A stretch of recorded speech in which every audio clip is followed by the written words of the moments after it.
In today's Leeds news, Zetterer agent denies move, Leeds complete academy coup, no truth in Delap stories, Cresswell's loan rejected, and new deal for Aaronson.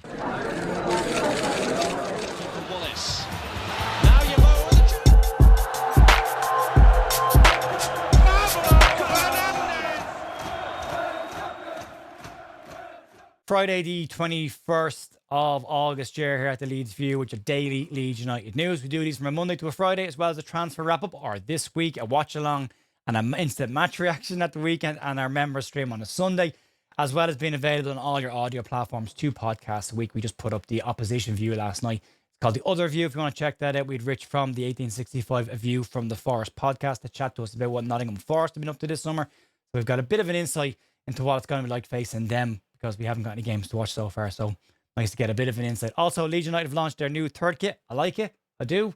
I prefer the Red Bull and silver. I think it looks far more impactful. But it is available if you do want to get it and you want to support the channel. There's a link down below in the description you can get on. That's also available on all of our social media channels as well. Right, we got a lot of stuff to get stuck into. Some very fast changing stories since last night. We'll start off with that one. And it's Michael Zetterer.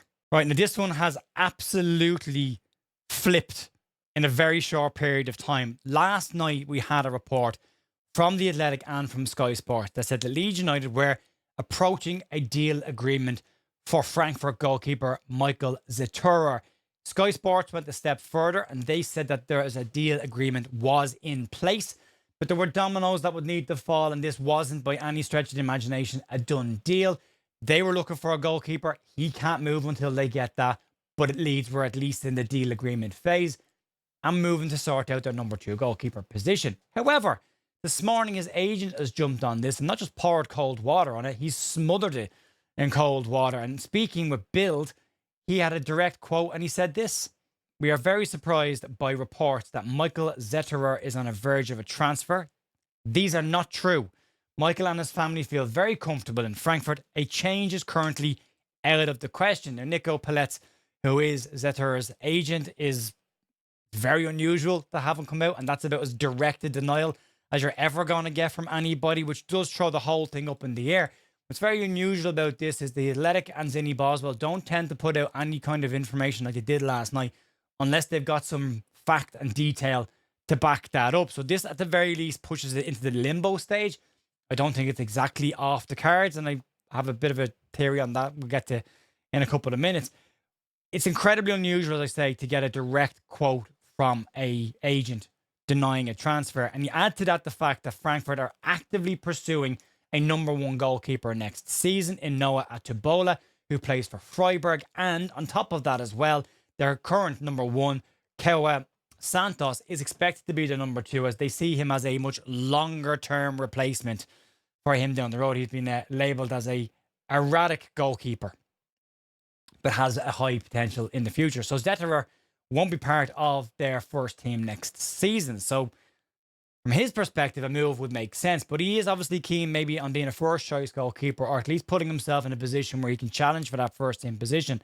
So at the very least, this steps back the transfer for right now, or maybe the theory on this is the agent and Leeds trying to keep this as quiet as they possibly can. But at the same time, it is very unusual for The Athletic to jump the gun on any kind of a story.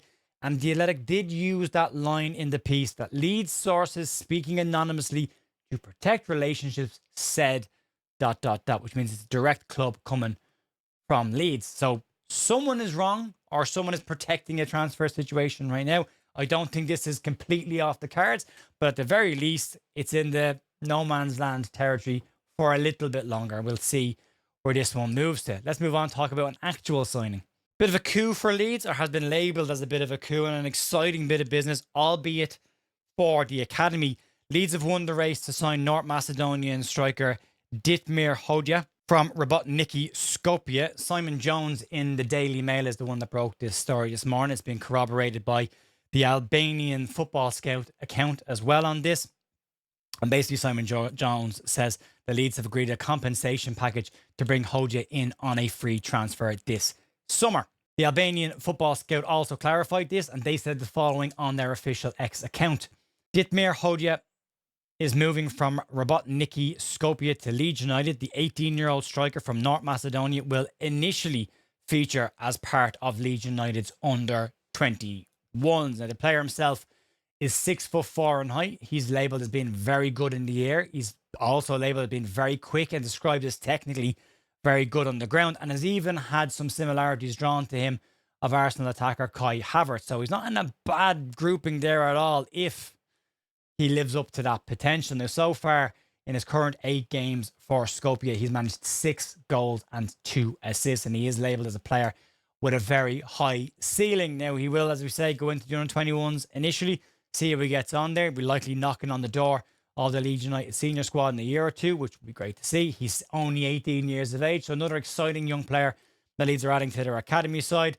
and the first North Macedonian player for Leeds since Jani Alioski played for Leeds. So I look forward to seeing Hodja grabbing a tunnel and shaking it to death when he gets into the Leeds United first team in a couple of years' time. We'll keep an eye on him.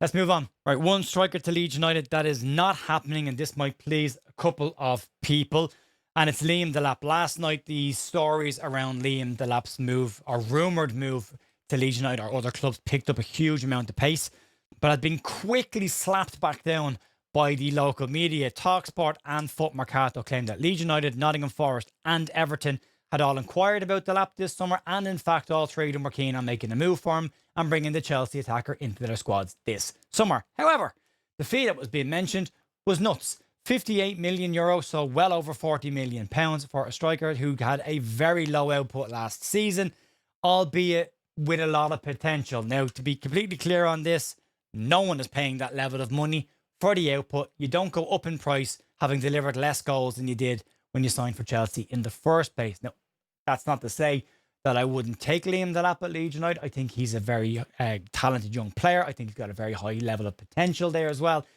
And I think given the right environment, he could thrive. And Chelsea is absolutely not the right environment for any striker, let alone a young striker. But Lee Sobel in the Yorkshire Evening Post jumped on this morning, and he has clarified the details today and basically said there's no truth in this story at all. And he said this: reports emerged on Thursday evening that Leeds were in for Chelsea striker Liam Delap, but the YEP understands there is no truth to those reports and that Delap is not a player that the Whites are in for. That's that, black and white. This is not even a case of Leeds saying that the usual line we've got this summer of Leeds are interested in but haven't yet made a move for, or he's a player of interest.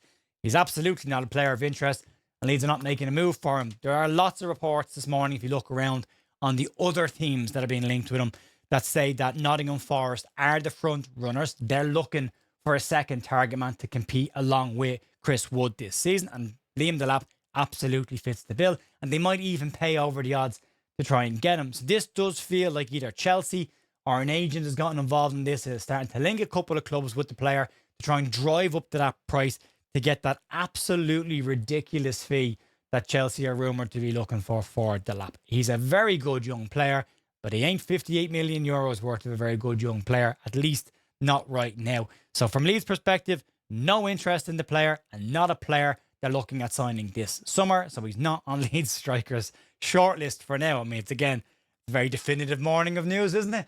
Let's move on. One player that won't be going anywhere, at least right now, is Alfie Cresswell. And a sort of short update for those of you who may have missed this last night. Leeds United have rejected an opening loan offer from Polish side Radomir Hodon. And Fabrizio Romano was the one that put this post out yesterday, which got a lot of people asking questions about why is Fabrizio Romano covering a Leeds United academy player. Romano confirmed, though, that Leeds United had rejected an opening offer of a loan for Alfie Cresswell, but did state in his piece that there is other interest in Alfie Cresswell from other sides this summer. Now, he's had a very solid pre-season with Leeds United. He's been involved with the first team training group for over a year now, so he's very much a player right on the edge of the Leeds United first team. He predominantly played in central midfield in a 6 role for the under-21s last season. Daniel Farke put him back into his centre-half role as part of 3 in this summer, which I thought was unusual considering Leeds were trying to change his position a little bit. But he's 19 years of age, and a season out on loan playing senior football would absolutely benefit his development. And maybe in this situation, Leeds are trying to look at getting the right club at the right level and the right standard to help his development, rather than just letting him go out on loan to any club. He is a player that Leeds have a high level of belief in, and could be one of the players to make the breakthrough in the next couple of years. So Leeds will want to make sure that development is managed and looked after. So we'll keep an eye on it. There are other clubs labelled as being interested in him. We'll see where this one goes. Let's move on.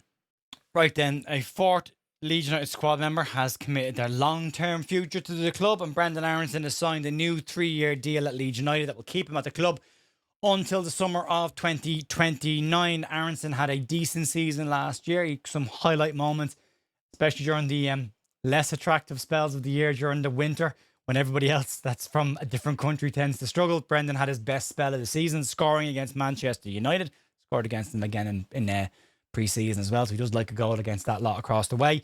But he was speaking to LUTV about signing his new deal, and he said the following: "I'm feeling amazing. It's a dream come true to be part of this club and being part of this project. It's so ambitious, and I'm really looking forward to the future. And yeah, I'm really excited for what's to come." My reading of Brenden Aaronson's quotes will get nowhere near the enthusiasm level that he tends to show when he speaks to people. But he also spoke about the positives of the club and the players coming in and what Leeds are building on the pitch and off the pitch. Spoke about the stadium redevelopment at length. They're all very excited about where Leeds are going on the park. But he was also asked about the more trickier spells and the lads that are right now getting ready to type they don't want Brenden Aaronson at the club. He did speak about this, and he did say that he understood the reaction of the fans when he came back. He was very young, still a very young player now, but a very young player then. He said it's a passionate fan base, so he completely understands it, and he got it, and no problem with it whatsoever. He just wants to keep improving, helping the team as much as he can. Now, Brenden could be a very valuable player for Leeds. Leeds have been looking to try and raise the floor of the squad this year. So bringing in a Harry Wilson puts real competition on Aaronson's shoulders. And if Brenden drops to the bench, it still increases the quality level that Leeds have off that bench. And he could be a very important player for Leeds, given the energy levels that he brings, if he is to come off the bench or even start games. Because coming off the bench in the last 30 minutes against tired sides, when you got the amount of energy that he brings to a team, you could have a real impact. So if nothing else, this avoids losing Brenden Aaronson on a free transfer. And the people that will be annoyed that he signed a new deal will be the same people that will be annoyed that Leeds could likely lose him on a free transfer. So at the very minimum, Leeds have got Brenden Aaronson for another 3 years. If he decides to move on 12 months' time, Leeds will get a fee for him. And if he improves, because he's coming into his peak years now, and he's getting, for me, he's improved every single year. I think he's had a very good pre-season for Leeds since he came back to join the squad from the World Cup. So we'll have to see how he gets on. But it's another one committing their future. It's a very stable looking dressing room right now behind the scenes at Leeds United. So long may that continue. And as a lot of people have said today, you get that vibe that the grown-ups are very much in charge around Leeds right now. So yeah, interesting day. A lot of stuff to cover. We'll see how it develops over the course of the next 24 hours. A lot of these stories will likely change or develop in the next few hours. We're into that part of the transfer window. We have a watch along on YouTube tomorrow for the first game of the season against Nottingham Forest. We'll also have some form of a warm-up type program out first thing in the morning. You can check that out if you want it. The Sunday sessions is back on Sunday morning for the members. And again, you can check out the other view. It's the start of the season. There's a ton of stuff going out right now. We're getting into our rhythm. Can't wait for the start of this season. I'm really excited for what will happen. And we'll give you all that detail first thing tomorrow morning. And then I'll see you for the watch along, as well as the instant match reaction straight after that as well. So busy day tomorrow, busy weekend, and fingers crossed we can get some points. I will talk to you soon. Enjoy the rest of your day. See ya.